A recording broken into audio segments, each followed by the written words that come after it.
Hello, I'm Keith Orchison. This time on People in Power, we have a presentation for you that I think you'll find quite thought-provoking. Dieter Helm is Professor of Energy at Oxford University. He gave this talk to the NEM Future Forum in Sydney recently.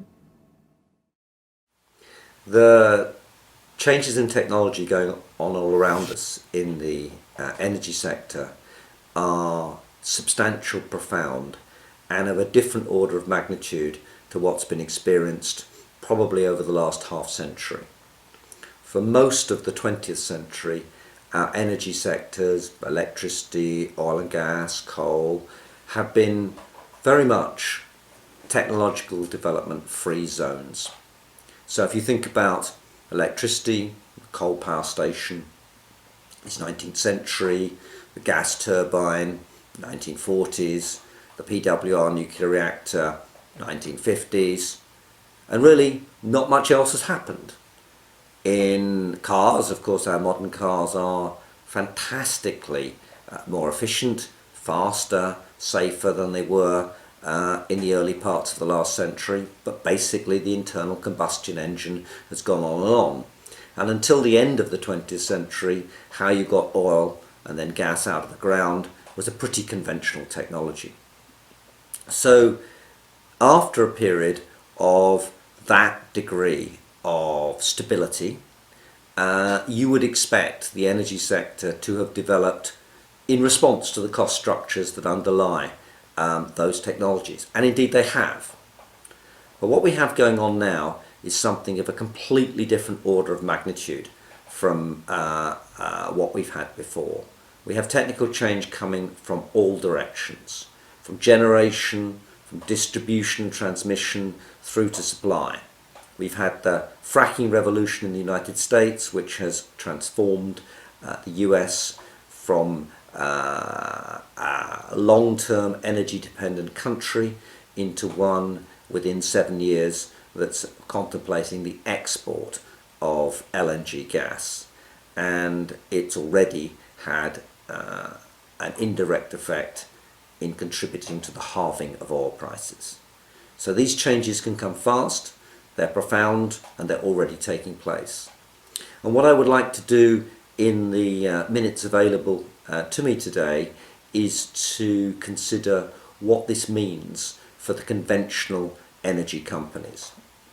And in particular, what I'd like to discuss is why energy, and particularly electricity, has been dominated by vertically integrated companies, how the changes in the technologies in generation, distribution, supply have changed the whole framework of the cost structures and therefore the contract structures, and how ultimately they feed through into the shape of future, particularly electricity utilities to come, but also across the energy sector more generally. And I'd like to do that by kicking off with that conventional utility. Then I'll turn to a core component of that, which is vertical integration and why these industries have been so integrated to date. So think about the conventional 20th century problem. Electricity utility, probably it would be overwhelmingly coal based, would seek fuel supplies, and probably on a long-term contractual basis. And when gas came to the picture, certainly on long-term take-or-pay contracts. So essentially the utility would sign up the generator to a commodities company who would be able to sink the investments necessary to get large mines going and eventually gas fields up and running on the certainty that they would have a base supply contract, guaranteed revenue with the energy utility. Now the energy utility itself on the generation side would build power stations. These again are significant sunk costs, very capital intensive, and any investor says, well, you want me to build these power stations, you want me to build eventually nuclear power stations even, well, I want a long-term contract which guarantees that you're going to pay back not just the marginal costs of the energy I generate, but I want to know I'm going to get my fixed cost back too. And the only way of doing that is to make sure that the supply business buys that power and has a captured audience to sell it to. And so what one had was a perfectly logical, consistent structure to the particular economic problems of the 20th century. Long-term take-or-pay contracts for fuel supply, vertical integrated companies with the generators producing energy through to the supply businesses who had a captured set of customers who were therefore effectively signing long-term contracts with the supplier and therefore the generator who'd sign those contracts back upstream with the fuel supplier. And this all fits together. And indeed, that's exactly the legacy we have. So if you look in the UK, we have the, quote, big six companies, the likes of Aon, RWE, EDF, Centrica, SSE and Scottish Power, all of them following that fully integrated structure. And it enabled these companies to plan, still does. It enabled them to balance their generation with their supply. It enabled them to build broader portfolios to hedge the risk, and it enabled them to balance the revenues upstream and downstream. And it's not a million miles away for what conventional oil and gas companies have done as well, although most of them have been somewhat reluctant to go all the way through to the retail market, though most oil companies did in fact build themselves retail networks to back up their refineries and ultimately their supplies. Now what's changed is that we now have a system operator to do the coordination. We now have fixed price contracts rather than the straightforward pass-through, and the revenue rebalancing can be done by investors. So there have been substantive changes, and liberalisation has helped to drive those things through. But those changes, institutional, internal energy market in Europe, liberalisation, privatisation and so on, though they've had their impacts, they are as nothing to what's coming to challenge that conventional vertically integrated model. And the crucial thing to bear in mind in thinking about how technologies play out on industry structures is that the guts of the existing electricity systems around the world drive off the idea that there is a wholesale price, a marginal cost, which enables electricity systems to be scheduled, dispatched, but also enables, through the peaking of prices, through the price determination by the last plant required onto the system marginal cost rather than the individual plant marginal cost, enables sufficient revenue to be raised so that the capital costs can be covered, and covered within the vertical framework of clawing back those costs from customers. Now what's true of the new technologies, what's radical, is that most of them have the characteristic of being pretty close or actually zero marginal cost. And that's particularly true at the generation end of the game.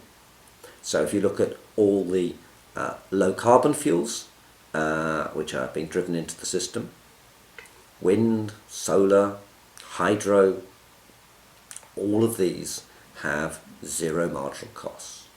And in case you think that's an unimportant feature, you just have to look at the disruption that's been caused to the German market by substantial amounts of renewables coming onto the system. The result has been that prices have at times been negative as companies struggle to get their plant dispatched into the market, and more generally a gradual decline of the wholesale price. And this is just the beginning, because if you think about decarbonisation, there's basically solar energy, nuclear, geothermal, and what we might call gravity, which is hydro. Now, assuming there isn't much hydro, and indeed in the case of hydro, the marginal cost is of course zero, all the others are zero marginal cost.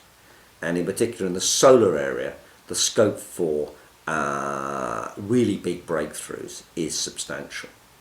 Now, the problem that confronts any energy utility today is, how do you run a business which is structured around the idea of a wholesale price in a context in which the marginal cost tends towards zero, the wholesale price is falling, and therefore the wholesale price can never recover the costs of new investment into the industry? That's the crucial question to address, and it's pretty obvious that the existing structures, based on a completely different cost structure, are hardly likely to cut the mustard.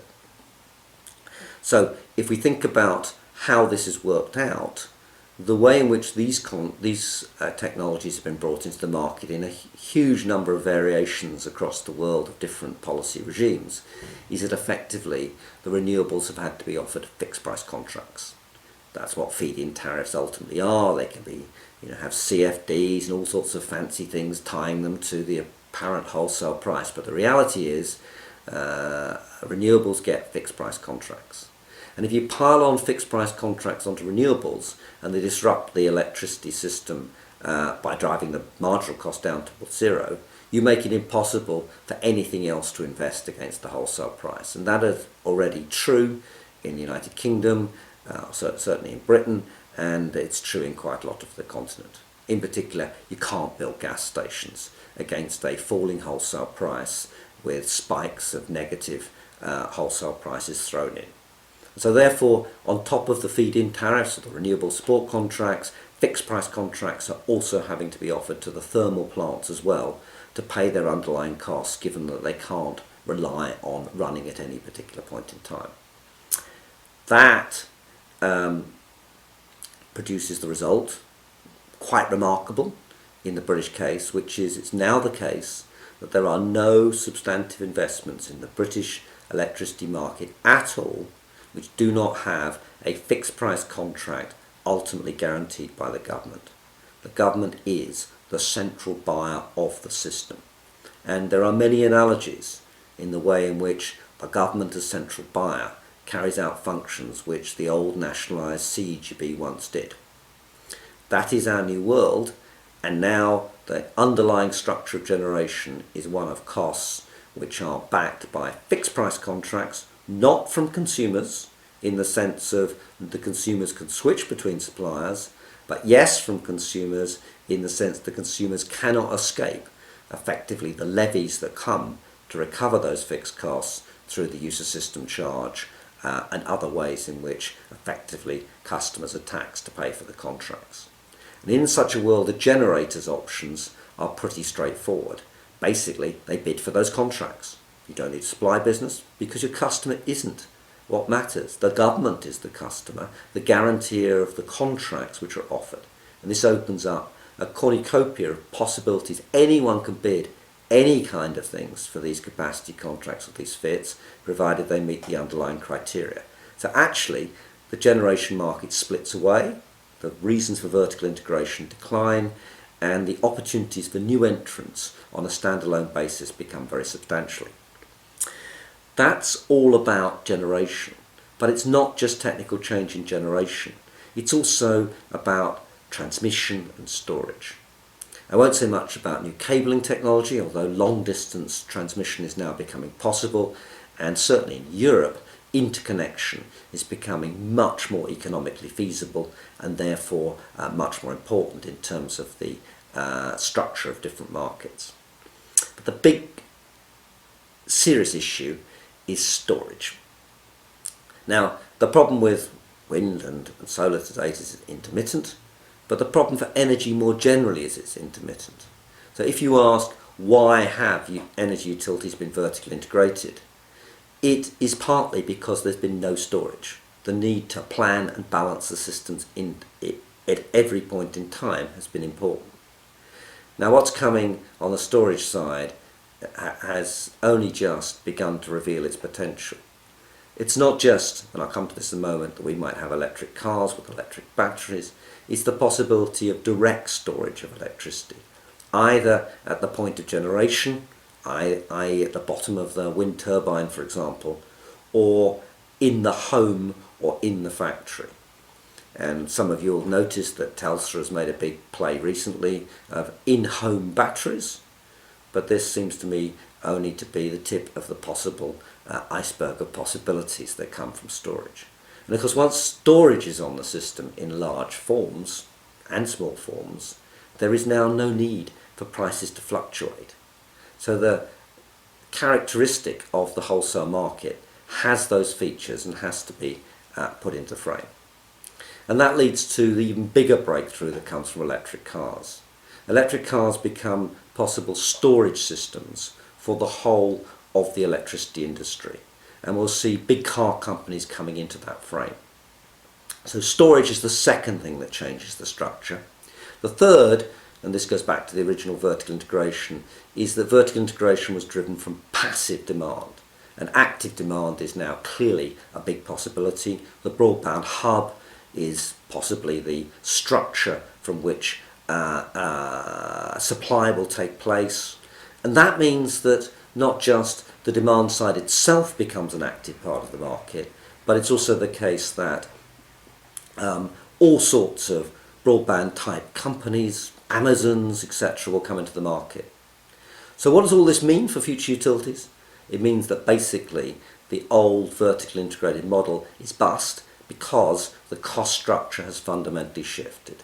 And this industry is in for big commercial structural change driven by this host of technical possibilities that's coming down the track. And it's only just beginning.